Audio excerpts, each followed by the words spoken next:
we've got a learning store in High Level and a learning store in Crete, and what our learning stores are really outreach schools, and we are schools where we look after and service students from grade 7 to 12. It could be a student who is someone fast-tracking their learning. It could be a student who has lost pace at the high school that they were at, and they're catching up their scheduling.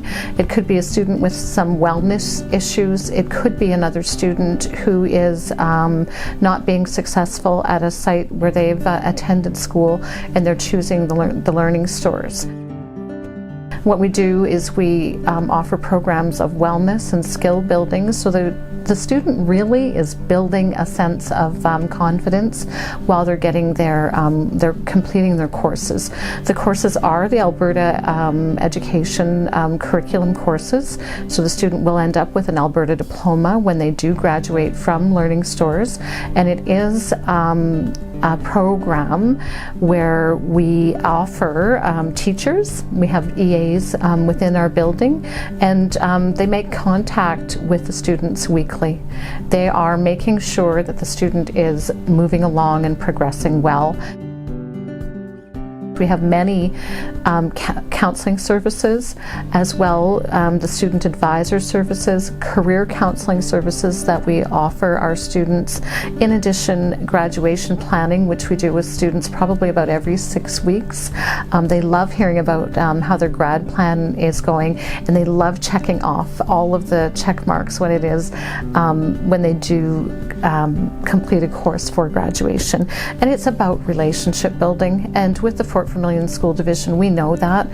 We talk about what's most important, and it's connectivity.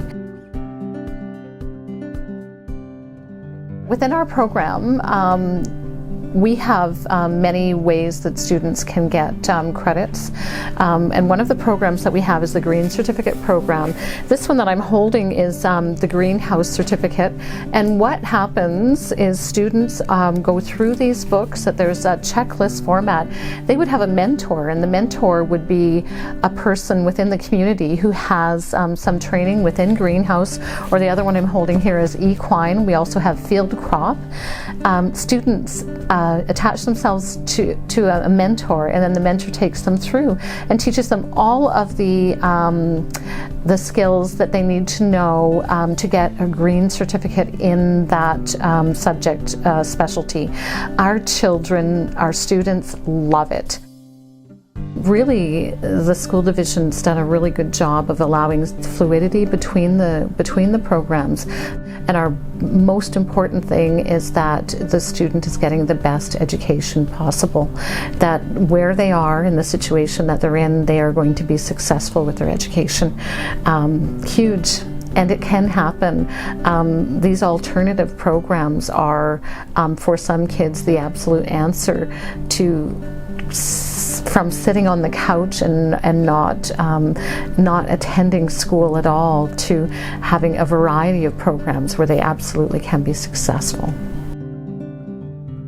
Learning stores are a spot where we are so zeroed in on the well-being of the student that sometimes the curriculum comes second until they're in a space where they can be learning the curriculum.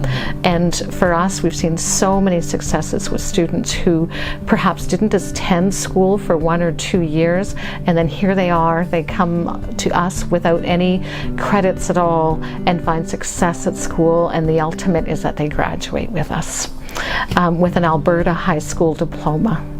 So for us, knowing that we can take a student from a perhaps survival mode to a space where they can learn and be excited about learning, that's victory for us.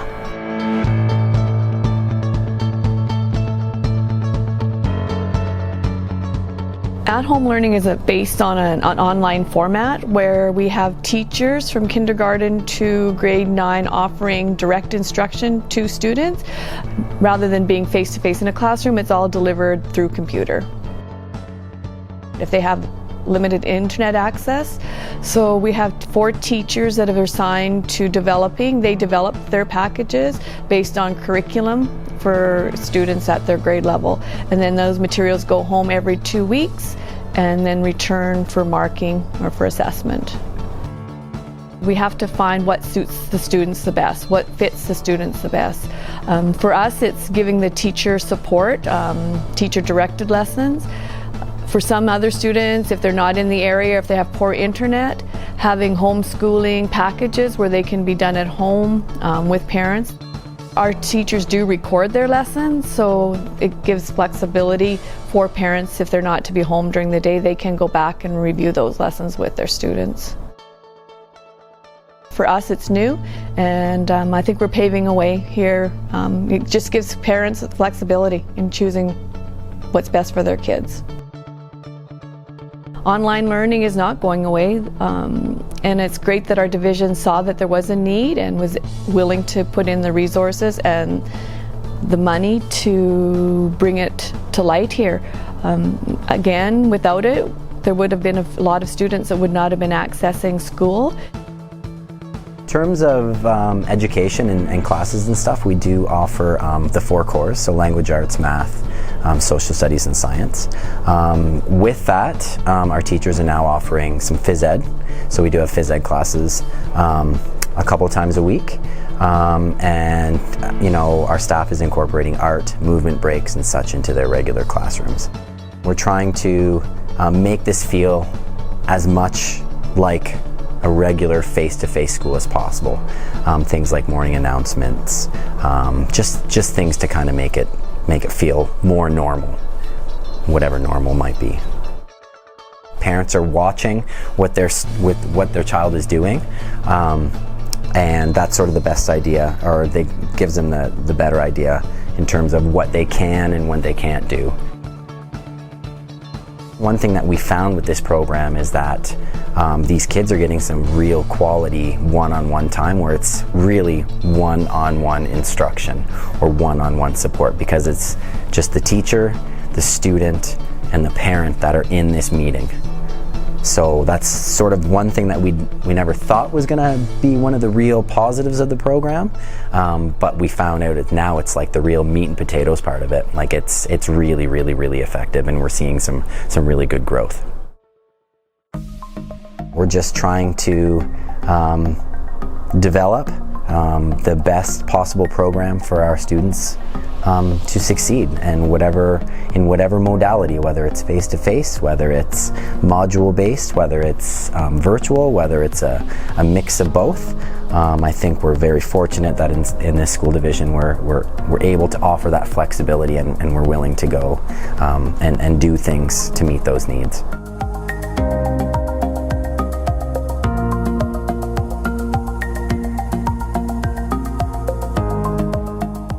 So our current enrollment in our home education program sits at a little over 500 students, so approximately 170 families.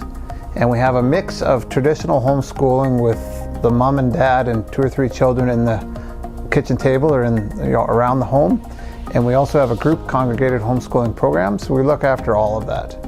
Now within that, you do a lot of work with respect to the financial allocations and reimbursement, allowable expenses, purchasing and helping families purchase curriculum materials, and then also supplementary resources like phys ed equipment or music lessons or a tangible asset like a telescope or a sewing machine or anything that can add to their program. And then we do a lot of assistance and a lot of work with program planning. So we help them create a document, kind of a blueprint for families to follow. We're in here about year 7 of this program. The division sees the need for it. They see the need for and the want for the families in our community to be a part of a homeschooling program.